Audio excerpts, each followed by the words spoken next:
Josh Pate is a must-follow if you're a college football fan, and he has been stopping by here on the Jordy Culotta Show over the past couple of weeks, and we always appreciate his insight and information. Good morning, Josh. How are you? What do you think is more likely, Jordy? Do you think it is more likely that I just flat out believe in Ole Miss that much, or am I really just stumping for that Lane Kiffin follow on Instagram? What do you really think I'm up to? Well, if you stump hard enough, I think that he will play along. That's one thing that he has showed, that he will engage his listeners. And I know that you and Late Kick has been blowing up, because every time I turn on College Game Day, I see a sign in the background of a new follower, a new fan across the country. So Lane might be next, bro. It has to be fun watching this brand and what you're working on so hard kind of blow up across college football, because if you're paying attention, it seems like everybody's paying attention to you. Dude, I told someone the other day, if you would have let me 10 years ago just lay out what a dream scenario professionally or personally would be, it would not look any different than what I actually get to do for a living. How cool is that? Yeah, it's just, man, it's incredible. It's, you kind of snap and think, I'll probably wake up eventually. But then you realize, it's real life. So it's really fun to just get to do college football for a living. It's crazy. Good for you, man. That is cool to hear. And I can tell you, as somebody who supports your product, it is fantastic. It is a must watch. You are a must follow if you're a fan of college football. So appreciate what you do. What did you learn last weekend in the swamp? In seeing Florida battle Alabama the way they did down to the wire and losing by 2.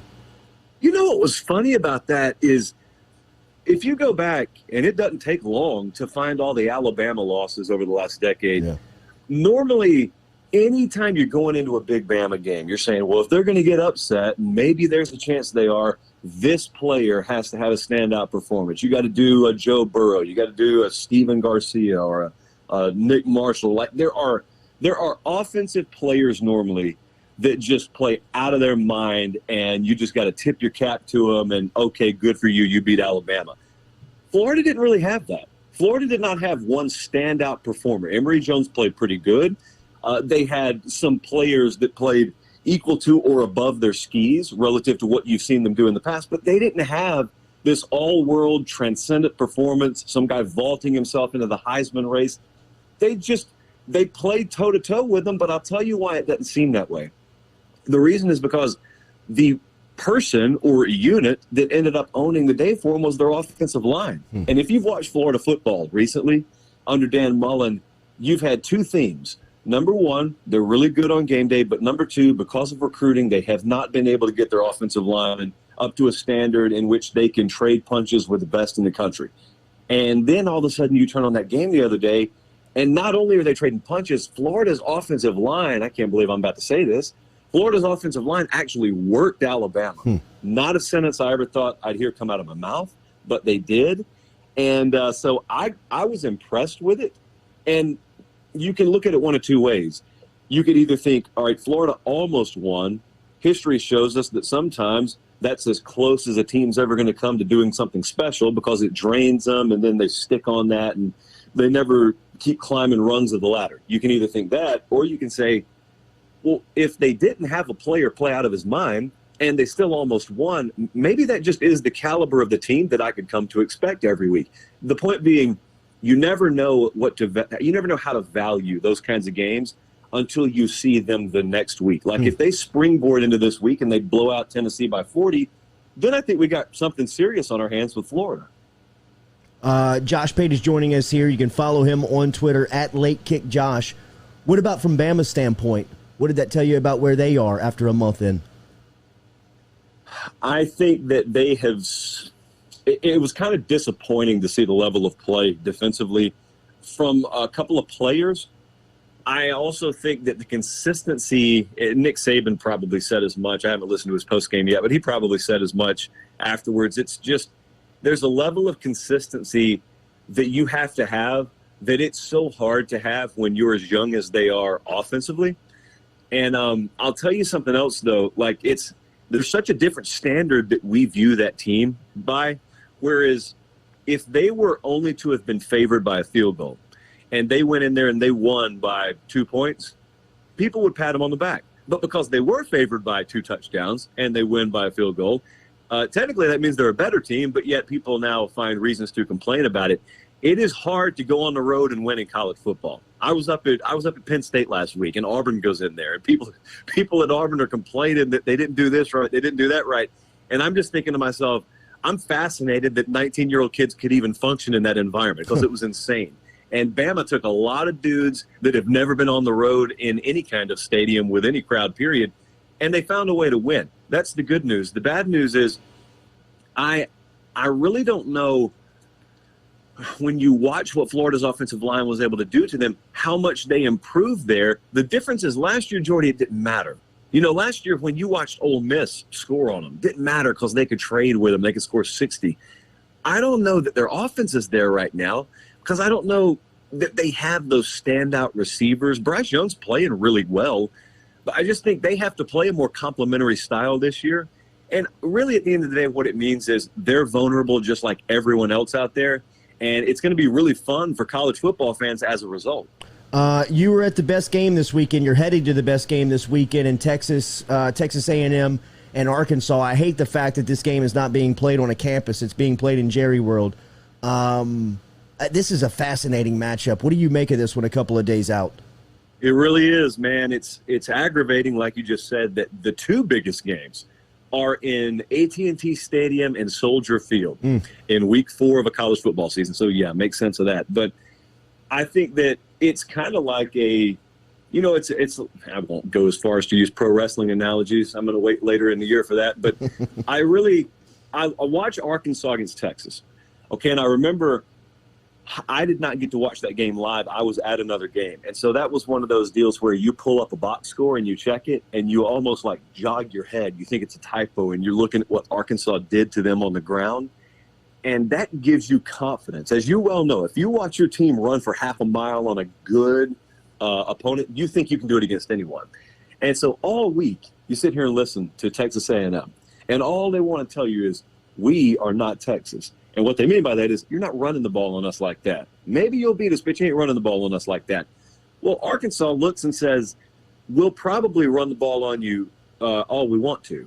And if we don't do it quarter and a half, we will eventually do it. Come 4 quarters, you will not be able to withstand this. Well, the whole point there is, if they're right, that means they can throw the ball whenever they want to with KJ Jefferson. They don't have to throw the ball to win.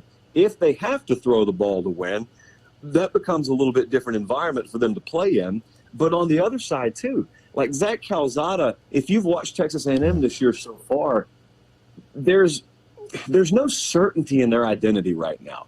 And that makes me very leery of them being a 5 or 5.5 point favorite here with a backup quarterback, and they're really still feeling their way, it feels like, in a lot of ways. I don't really feel like there's consistency in their identity yet. And you can say a lot of things about Arkansas. You can talk about talent level all you want to.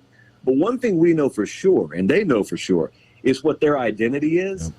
And, man, when you've got that and you've got that entire locker room willing to go over a cliff for that head coach, I ended up picking Arkansas. I don't do that with underdogs all that much. I ended up picking Arkansas. I'm riding with you. I think because of the confidence that Sam Pittman has just infused into that program, and from that you have this just absolute identity of who Arkansas is, and they have a very well understanding of who they are, and they're going to take that game plan into Dallas. And I'm with you. I think that they're successful in just owning who they are, running the football, and being offensive line dominant. LSU was a rough weekend for LSU when you looked at just some transitive property stuff. Fresno State beats UCLA out west, and LSU is now going into Mississippi State this weekend. I watched Late Kick last night, and I am right there with you. This is as pivotal of a game that college football can offer up in the month of September, with momentum and feelings of fan bases and really confidence within programs. When you look at LSU and the opportunity that they have going into Starkville on Saturday. How do you like this matchup over at Davis Wade? So I always hate talking like that because it's lazy normally. 99% of the time when people are talking like that, it's lazy and it's misinformed. I just think this is the exception to the rule because you're down there, so you know this infinitely better than I do.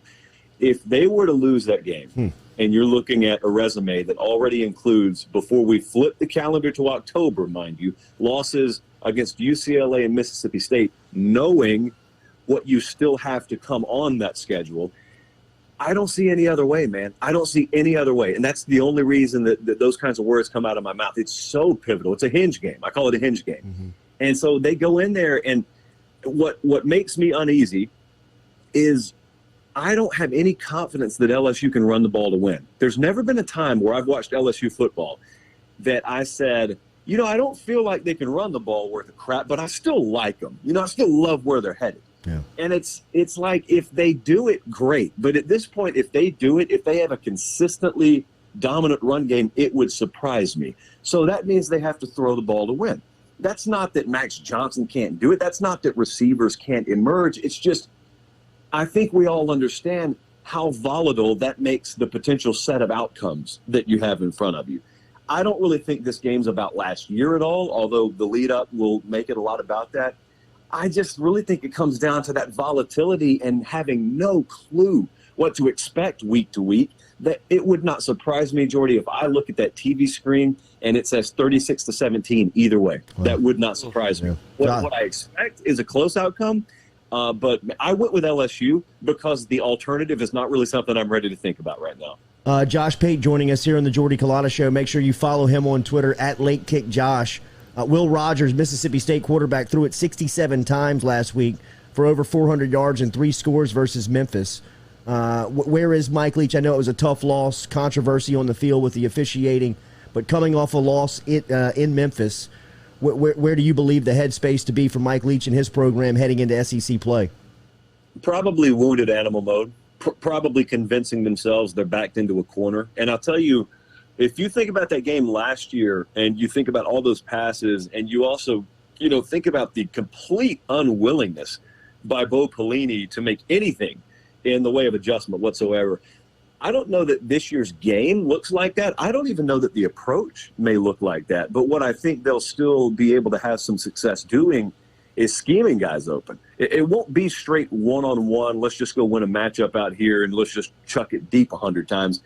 I don't think it'll be that. What I do think it'll be is really testing Durante Jones and testing that secondary's ability to stay disciplined, to respect zone, because I think they'll play a lot more of it, and to make tackles, by the way, prevent yards after catch. That's what Mississippi State will force LSU to do. And I guarantee you what they're doing is they're looking at that game film so far this year, and they're saying, we don't think they're disciplined enough to prevent this for 4 quarters. Like, we don't think we have to bomb away on them. What we'll do is we'll scheme guys open. We'll be smart. We will not trust their eye discipline. We will not trust their fundamentals. This is the stuff you don't want said about your program, by the way. Yeah. And that's how we'll end up winning. Like, we'll trust that process. And I don't think it's the worst strategy in the world given what we've seen so far. But, see, the good news is you're only at the quarter pole of the season. So that kind of test is something that in the past we've seen be a turning point for teams. Like, that's the opportunity LSU has. We started the conversation talking about Lane Kiffin and Ole Miss. I mentioned that in your power rankings after week 4, you've got them as a top 5 team in the country, and it's very hard to argue that. They're off this weekend before they face Alabama. Under his direction right now, obviously you think very highly of them. What makes you believe that? Well, I don't know how people argue it, to be honest with you. Like, I don't even think this is controversial. I got a lot of people that say, "Oh, Miss, what are you talking about?" And I'm asking, what are you arguing about? Here's how simple it is, Jordy. There aren't 5 other teams I'd pick against them on a neutral field tomorrow. And so that's why I put them number 5. Like, I don't think it takes a rocket scientist to look at them. And it's really easy to run your mouth about Ole Miss when you don't have to play them. Mm-hmm. If you got a Notre Dame person out there, I don't know, pick them. Like Oklahoma. Dude, Oklahoma folks can run their mouth all they want to.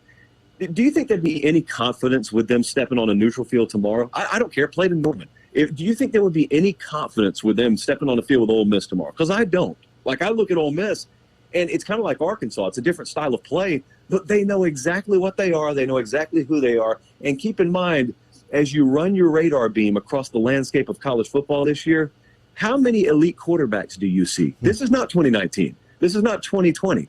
We have a shortage of it in college football this year. And you got a bona fide quarterback that rightfully has already inserted his name into Heisman talk. In Matt Corral at Ole Miss, you know who the head coach there is. You know they're going to score. The defense is improved relative to last year. It's hard not to believe in them. Enjoy Dallas this weekend. I got one more for you. Oklahoma, Clemson, Ohio State don't feel as though they're throwing as powerful as a punch as they have in recent past. What do you make of that, and what do you make of the power structure at the top of college football this season? So here's what I think is going to happen. Because of what we just talked about with quarterback, that makes you a little bit more vulnerable. And what's happening is those are three programs, if you think about the last few years, well, they have relied on that. And that's like going to the mound in the first inning and realizing, I don't have my fastball today. Now, if you're a good pitcher, you can still make adjustments. You can labor through, 5 1/3 and ended up still putting your team in position to win, but you got to do it a different way. That's what they're figuring out right now. They're figuring out how to win without a fastball that they've always been able to rely on. And so here's what's going to happen. You know as well as I do, at least one of the teams you just mentioned is going to end up getting hot. That's just the way it works. It's going to happen a little bit later in the year. You're going to say, dude, remember when they looked for all the world like they were dead in the water week 1 or 2?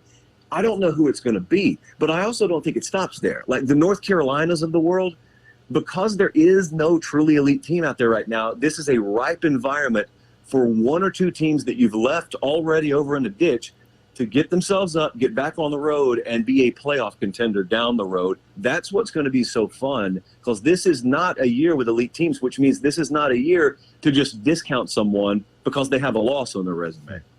Josh Pate, a must-follow if you're a college football fan out there. At Late Kick Josh is where you can hit him on social media, on Twitter. The YouTube station is out there as well.